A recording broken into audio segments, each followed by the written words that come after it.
Salut à tous et bienvenue sur la chaîne Happy Wedia. Ça y est, ouais, on a les petits t-shirts qui sont arrivés. Donc c'est cool. On va continuer le petit tutoriel sur la liste People. Donc c'est la liste de mes potes. Et ce que j'ai envie de faire, c'est j'ai envie de mettre en place la navigation. Donc je veux en fait pouvoir, lorsque je clique sur un de mes potes, pouvoir voir plus de détails. Et on va voir comment on met ça en place tout de suite. Alors, sur le code, si je reviens sur le code, ici on avait créé notre liste. Donc là on a une liste de potes ici. Et on affichait ça en fait voilà, dans une liste de vues qu'on appelle people view, qui sont ces vues qui sont horizontales, qu'on a retrouvées avec la hashtag. Maintenant ce que je veux faire c'est de mettre, du coup déjà on va commencer par mettre en place la barre de navigation. Alors pour faire ça, on va déjà à notre liste, on va pouvoir lui donner euh, voilà, le titre qu'elle devrait avoir. Donc ici, on a le programmateur navigation bar title. Donc je vais prendre celui-là. Donc ici, dans le titre, je vais appeler ça mes potes. Et dans le display mode, donc là on a une énumération. Donc si je fais point, je vais pouvoir voir la liste des options. Donc soit je peux le mettre en automatique.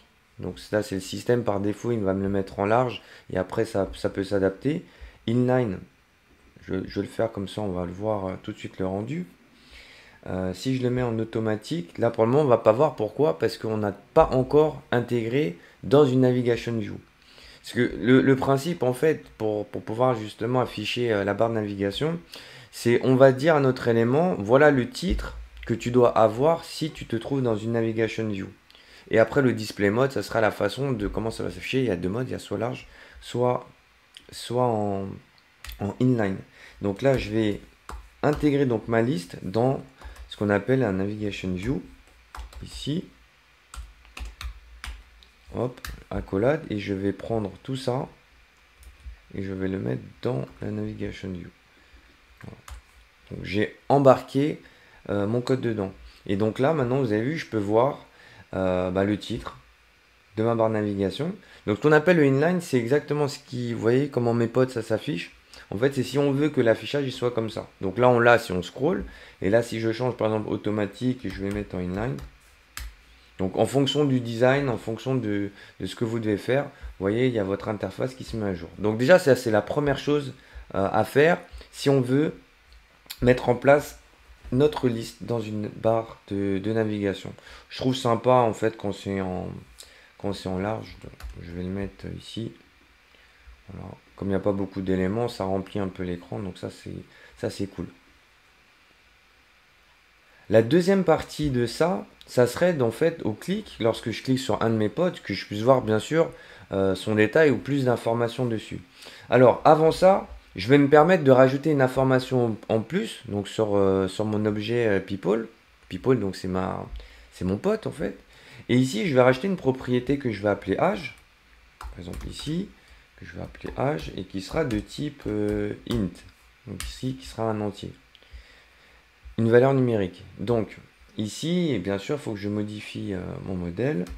Et là, je vais devoir rajouter donc l'âge de mon pote Olivier. Je vais dire que ouais, il a 30 ans. Son âge c'est 30. Pour Sarah, alors un âge de 22. Fadela, un âge de 45. Et mon ami Zora qui en a 23. Voilà. Donc là, j'ai modifié donc, ma source de données. Donc là, j'enregistre. Je reviens donc sur ma vue Content View, etc. Donc là, il ne va pas avoir de changement à ce niveau-là. Ce qui m'intéresse, c'est de pouvoir... Là, on va créer notre écran de détail, du coup, pour notre personne. Donc là, on va créer une nouvelle vue que je vais appeler People Detail View, qui sera un Swift UI View ici. Je clique, je vais l'appeler People Detail View. People comme ça. Detail View, super. J'enregistre. Et donc là, je vais avoir, je reviens, vous avez vu quand on crée une vue Swift UI, on revient toujours sur la vue par défaut. Donc là, bon, ça compile. Alors pour gagner un petit peu de temps, donc ce que je vais faire, je vais reprendre ce code. Je vais reprendre ce code.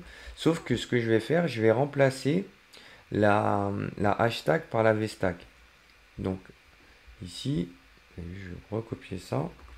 Et en fait, au lieu d'avoir un affichage où je vais les mettre côte à côte, je vais les mettre, comment dire, je vais les mettre les uns au-dessus des autres. Donc là, vous avez vu, j'ai plusieurs messages d'erreur. Donc je vais commencer déjà par mettre une verticale stack. Mais c'est parce que aussi, il faut que je passe ma personne ici. Donc il faut que je puisse faire une référence sur mon pote. Donc je vais l'appeler people ici. Et qui sera de type people. Voilà. Donc normalement, si je fais ça, ça devrait fonctionner. Et ici, forcément, il faut que je puisse lui donner un détail de people. Hein. Donc là, je vais reprendre celui que j'avais fait, je crois. Je crois que je l'avais mis ici. Je vais le créer, c'est pas grave. Donc là, hop là, je reviens en arrière. Hop, je récupère par exemple Olivier. Donc ça, c'est le preview, c'est pour qu'on voit le résultat en fait dans l'interface. Donc ça, cette partie-là permet en fait de voir en fait qu'est-ce que va donner notre écran. Donc ça, c'est super intéressant SwiftUI. Après, je relance. Donc là, j'ai ma vue de détail qui va être Olivier. J'ai envie que ça prenne un peu plus de place. Donc là, ce que j'ai envie de faire, je vais rajouter une frame. Donc je vais agrandir, je vais mettre une frame avec une largeur de 250 et une hauteur de 250 pour conserver le côté carré. Donc voilà, donc si je fais resume, ça devrait normalement s'agrandir. Si ça veut bien. Voilà, et quand ça fait ça, en fait, ce qu'il faut faire, il faut pouvoir... Alors, l'ordre des programmateurs est aussi important. Donc, si on fait ça, et ensuite, après, de pouvoir faire un resizable. On va relancer. Voilà. Et si ici, je fais un resizable, je devrais pouvoir agrandir mon image. S'il veut bien, voilà. Donc, grâce à ça, j'ai pu augmenter donc, la taille de la photo d'Olivier. Et j'ai envie d'augmenter aussi la taille du texte. Donc j'ai aussi un autre modifieur qui s'appelle font. Donc je vais pouvoir lui donner une police. Et comme notre police, en fait, ça va être une énumération, je vais le mettre en large title. Et si je fais ça, j'attends. Et normalement, Olivier va grossir. Donc là, on voit que ça charge. Voilà, Olivier est devenu un peu plus gros. Donc après, on peut personnaliser bien sûr les polices. Donc là, on va dire qu'on va essayer de faire un truc sympa. Et comme on a rajouté l'âge d'Olivier, on va le mettre juste en dessous. Alors, je vais rajouter un texte donc dans ma vstack en dessous et je vais faire un pip. Alors, je vais faire ce qu'on appelle une interpolation. Comme c'est une chaîne, je dois mettre en fait la valeur de l'entier de son âge dans une chaîne de caractères. Donc je vais devoir utiliser cette syntaxe et faire un people.age pour récupérer donc la propriété âge qu'on a créée qui est un entier. Et comme je veux afficher, on va dire dans un texte, j'utilise l'interpolation pour ajouter le nombre bien sûr d'années. Et si ça recharge, je relance ici, je devrais avoir en dessous d'Olivier, je crois que c'était 30 ans. Je ferai une autre vidéo pour expliquer un petit peu comment on manipule les vstacks, les hashtags et les zstacks de façon un peu plus détaillée. Ce que je peux faire ici, en fait, si je rajoute un paramètre, je vais mettre un peu d'espace, donc je vais mettre un paramètre de la vstack qui s'appelle spacing, et je vais lui mettre 20 par exemple. Et en faisant ça, en fait, ça va rajouter de l'espace ça va rajouter de l'espace entre les textes et la photo. Donc on devrait gagner un petit peu d'espace ici. Et je vais, en plus du suppet line, je vais changer sa couleur. Tiens, je vais mettre un foreground color. Donc c'est ce qui nous permet de changer la couleur. Et je vais mettre en rouge. Voilà. Et donc du coup, ça me permet d'afficher les informations d'Olivier. Donc ça, c'est super. C'est-à-dire que maintenant, je vais pouvoir aller un tout petit peu plus loin. C'est que maintenant, ce qui m'intéresse, c'est que je vais revenir sur ma content view. Donc ma vue qui est ici. Je la résume. Donc elle va se recharger. Et du coup, maintenant, ce qui m'intéresse, c'est de cliquer sur Olivier. Alors, je vais essayer de zoomer un tout petit peu. Voilà. Et maintenant, je vais pouvoir, ici, grâce à un élément qui est super important en fait pour la navigation, qui s'appelle le Navigation Link. Le Navigation Link, c'est ce qui va permettre en fait d'activer la petite flèche en fait sur le côté. Et ce qui m'intéresse, c'est quand je vais ce qu'on appelle encapsuler donc ma vue People View dans ce qu'on appelle un Navigation Link ici. Navigation Link. Et si j'ouvre la parenthèse, je vais avoir différents programmateurs et celui qui va m'intéresser principalement, ça va être, par exemple, je vais prendre celui-là, je vais faire entrer. Et la destination, en fait, ça va être la vue de détail, dans notre cas, que je vais pouvoir justement afficher. Donc là, je vais faire un People Detail View.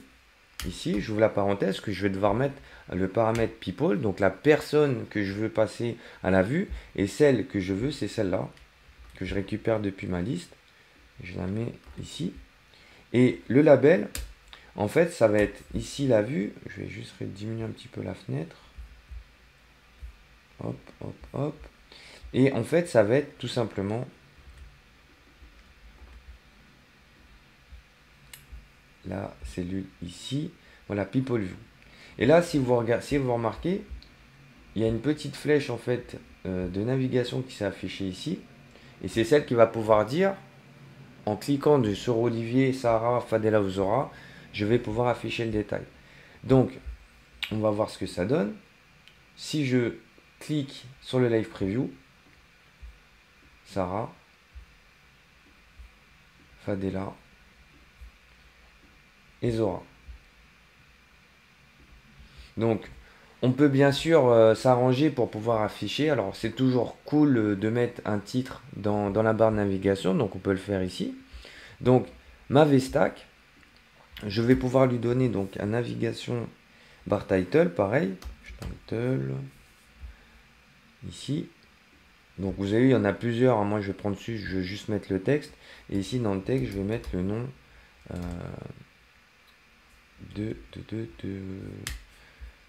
de mon pote. Donc, là, je relance. Et là, on va voir que si je reviens donc sur ma content view, ça fonctionne avec le simulateur, bien sûr. Si je reviens sur ma content view, allez, soyons fous, on lance le simulateur. Alors, juste petite recommandation, c'est toujours mieux de tester le rendu sur le simulateur ou sur un iPhone directement si vous avez la possibilité. Et donc là, on va faire le rendu final ici. Ça charge, ça charge, ça charge. Voilà, donc là j'ai ma liste, donc déroulante. Et là, quand je clique sur Olivier, j'affiche son nom ici. Et pour faire un petit peu mieux, parce que ça fait un peu gros, ça fait peut-être un petit peu en double, donc je vais utiliser le inline. Comme ça va apparaître tout en haut en petit. On est revenu donc sur l'écran de détail de mon pote. Alors, pour voir l'aperçu que je veux, je vais pouvoir utiliser en fait donc le preview provider. Donc c'est le code en fait qui est exécuté pour afficher la zone qui est juste à droite. Donc ce que j'ai envie de voir, c'est à quoi ça ressemble si je le mets dans un navigation view. Alors, on va pouvoir le faire très facilement. Je vais prendre ça. ça m'évite d'avoir à remodifier mon code, le compiler, voir ce que ça donne, etc. Ce qui est vraiment important, c'est de voir son aperçu tout de suite grâce donc au modifieur donc navigation bar title. Et moi, ce qui m'intéresse, ça va être surtout celui-là, où je vais pouvoir lui donner un titre et le mode d'affichage. Donc ici, je vais mettre Olivier. Ça, c'est le titre qui va apparaître dans la barre de navigation. Et je vais le mettre en inline pour justement qu'il apparaisse juste sur une seule ligne. Donc là, ça charge. Et une fois que ça finit de charger, hop, je vois bien le résultat. Vous avez vu la différence, parce que si je sélectionne l'autre mode qui est en large, je vais avoir un autre affichage et Olivier va apparaître juste en dessous, en haut à gauche. Hop, voilà. Donc, c'est pas trop l'affichage que j'ai envie de voir, parce que j'ai envie d'avoir un peu plus d'espace, donc c'est pour ça que je le laisse en inline. Donc maintenant que j'ai vu que ce rendu, c'est celui qui m'intéresse, ben, je vais le copier ici. Et ça sera utilisé, donc ça sera utilisé par le Navigation View parent, celui qui est tout en haut. Donc c'est ça le résultat ensuite que j'aurai. Mais ce qui m'intéresse, c'est pas de mettre Olivier ici en statique, c'est bien d'afficher le nom de mon pote, donc le nom qui sera dynamique. Alors, pour certaines raisons, je pense qu'ils sont liés à Swift, il faut utiliser l'interpolation si on veut bien l'afficher. Sinon, ça nous met un message d'erreur. Alors, pour des raisons inconnues, voilà, ça c'est ce que j'ai remarqué. Je reviens sur ma content view et elle, donc je l'ai mis en live, c'est-à-dire quand j'appuie sur la petite flèche, ça exécute comme une application, comme si c'était le simulateur. Et là, si je clique sur Olivier, il apparaît bien en inline dans ma page de détail. Donc je peux naviguer Fadela, Sarah ou encore bien Zora. Voilà, donc c'était la partie navigation dans laquelle on a pu voir le composant Navigation View, celui qui nous permet d'activer la navigation dans notre application. Le Navigation Link qui nous permet d'activer le clic en fait sur notre vue, ici, qui s'appelle People View, et qui nous permet d'accéder à notre écran de détail. Voilà, on en verra un peu plus sur la prochaine vidéo sur notre mode de navigation qui s'appelle le Tab View, qui va nous permettre de naviguer à travers des onglets. Donc c'est quelque chose qu'on retrouve souvent dans les applications iOS, les applications mobiles. Et on va voir comment on va le faire dans la prochaine vidéo. À toutes!